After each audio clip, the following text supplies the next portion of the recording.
guys, Dennis here with HistoriCorps.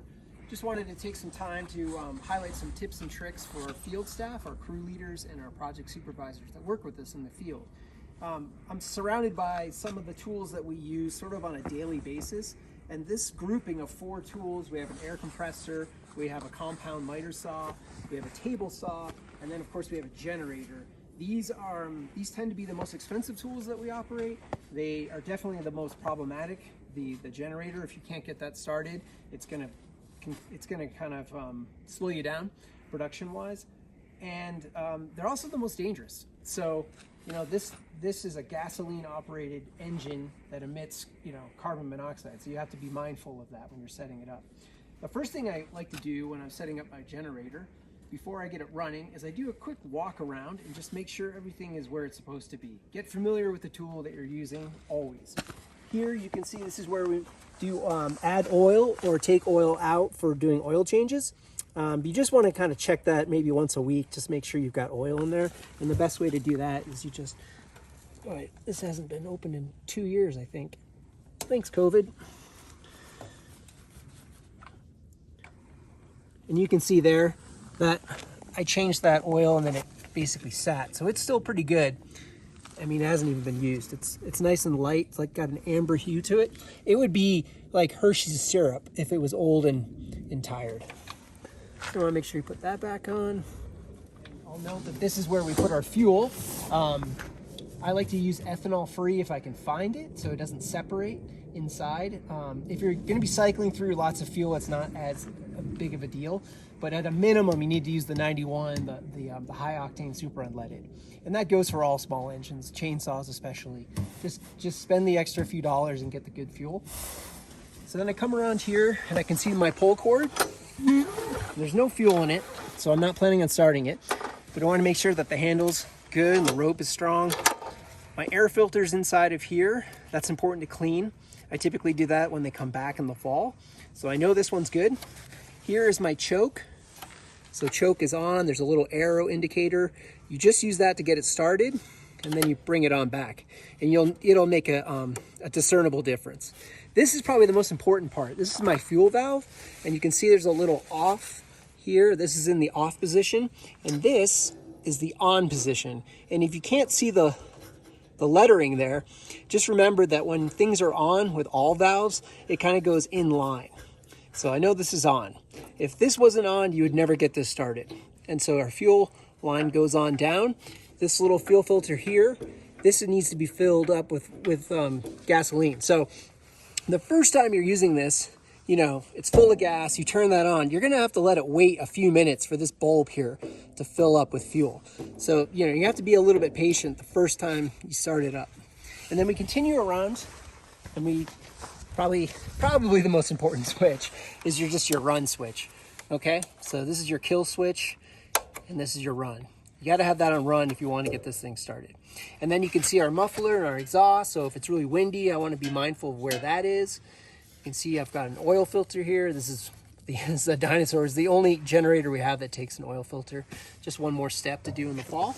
And then I come around here, and then I see my electrical panels. This is where I plug things in. What's really important to remember here is that when you start this up every morning for work, there really shouldn't be anything plugged into this. Because what happens is when you start a generator, it surges with electricity just initially. So it's unlikely, but you could potentially fry the tools that you have plugged in. And so that applies for all generators. So more electricity comes out initially once it's started, and then once it reaches an idle, it kind of planes out. And so that's kind of where you want to be operating. So I get it started, and then I plug things into it.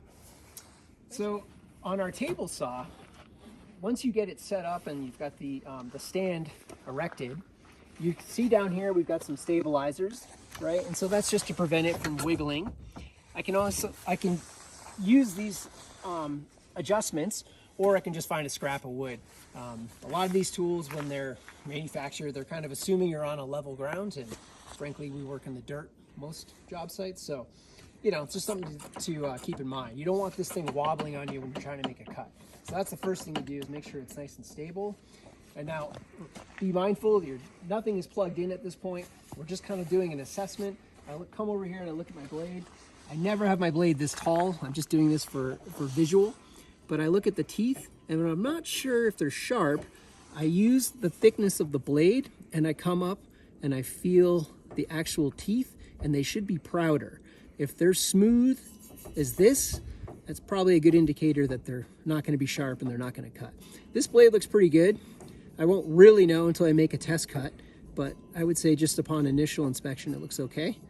And then so when I go to use the tool, I kind of want to adjust accordingly. So this one, it's going to need a little bit of lubrication, a little bit of WD-40 in there, probably won't hurt.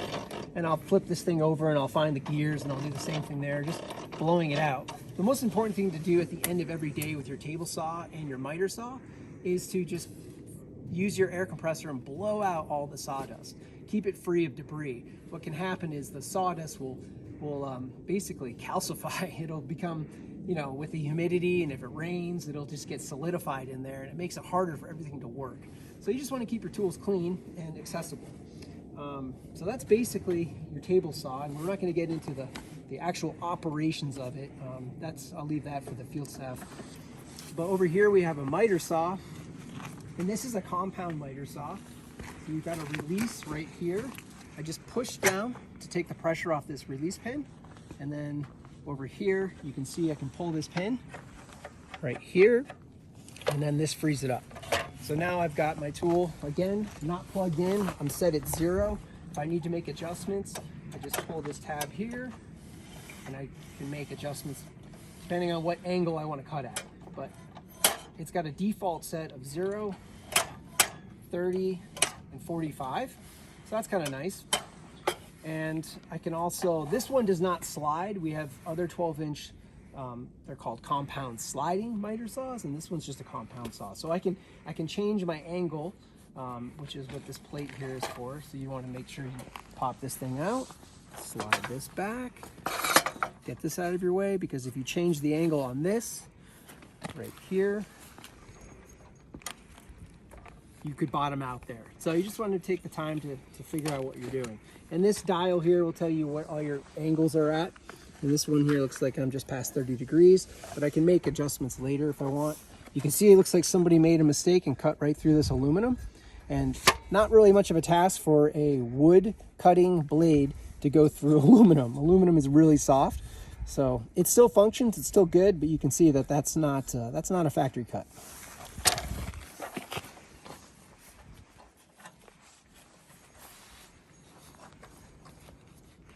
I'll make sure that's tight.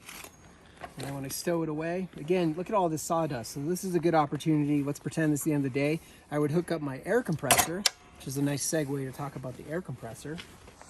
And this is a really simple tool, but I use it all the time, not just for filling up tires with air and so forth, but mainly for keeping my tools clean, chainsaws especially. Pretty basic. Here's your on button right there. I typically just leave it on all the time. Plug it in, it fires right up. Not a big deal, pretty self-explanatory. This is your bleeder valve here. This is the most crucial piece or component of this tool. If you don't blow this out every day, and when I say that, it does the blowing for you. It's basically compressing air inside these tanks. And so there's moisture in the air, and what happens is it sucks in the moisture into this tank, which is metal. And if you leave it in there for a long period of time, or if you're just really bad about draining this valve here, you're gonna have water rust out the inside of the tank. It takes a while for that to happen, but you'll know it because you'll see some brown sludgy water coming out of there. It's gonna fire really, it's kind of unpleasant. I usually tip it further back so that this doesn't go right into the dirt and kind of blows it that way. And you can mitigate, you know, you don't have to release it all at once. But if there were air in here right now, it would be hissing violently. And the closer I got to opening it wide open, the more violent it would come out. So just something to be mindful of. That needs to happen at the end of every single day. And so you've got your gauges here too, which are pretty helpful. You can control how much pressure you put in the tank and how much pressure you put in your air hose line. So these are just 2. You can put a splitter on here and have 3, but this is just so you have 2 hoses connected here, and we have basically our you know, our pressure gauges for both the tank and for the air hose itself. So yeah, that's everything we got for today. Thanks for watching.